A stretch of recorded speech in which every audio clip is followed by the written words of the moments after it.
Cubs and the Padres in San Diego. Top of the second, no score. Javi Baez up with runners on the corners. Baez hits a little slow roller towards third. He gets out of the box stumbling, but Wilson Contreras, trying to go to third, is tagged out. A run did score, though, so it's 1-0. Still that score in the second when Ryan Schimpf, his 14th homer of the year, ties it up off Jake Arrieta at 1 apiece. Luis Perdomo was the man on the bump for the Padres today, and he looked like Jake Arrieta from the past couple of years. 7 innings, 1 run allowed, struck out 4, and gets some nice defensive help here from Yangervis Solarte. Great play on the third base side of the second bag. Good scoop at first by Will Myers as well. Great all-around defensive effort. Bottom of the 8th, Solarte now going to try and bring home what would be the game-winning run. Run comes home, or the throw comes home from second, but the runner beats it home. Padres take a 2-1 lead and win by that score.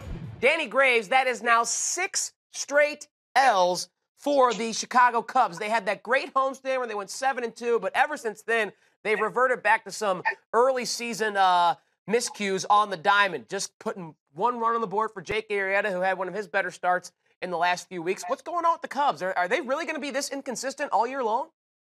Well, they need to try to figure out what kind of outfits to wear next time on the next road trip, because this little anchorman thing is not working for them. Arrieta is finally starting to pitch like Arrieta the last couple of outings. But, when the San Diego Padres can hold the Cubs to 5 total runs in a 3-game series, that's pretty embarrassing. So are they going to be inconsistent like this? You hope that they can somehow come out of it.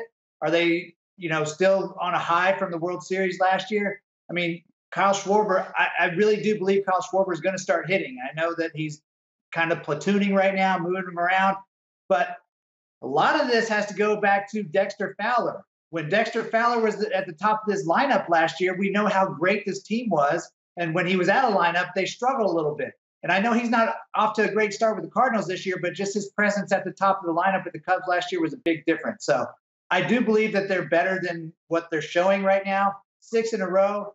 It stinks, but get those bad ones out of the way early, and it's still early. Yeah, as you go, we go. That was the mantra around Fowler last year, and they don't have a guy who fits that leadoff mold traditionally. No. They've tried Schwarber there, and that clearly has not worked. Ben Zobrist, his platoon there a little bit, but Joe Madden seemingly has a problem with his offense, and it starts at the top of that lineup. We have more baseball topics with Danny Graves on demand. How about Bryce Harper's suspension being reduced? Gravy going to share his thoughts on that. Just search Danny Graves or Bryce Harper on your favorite 120 platform and find that conversation waiting for you on demand.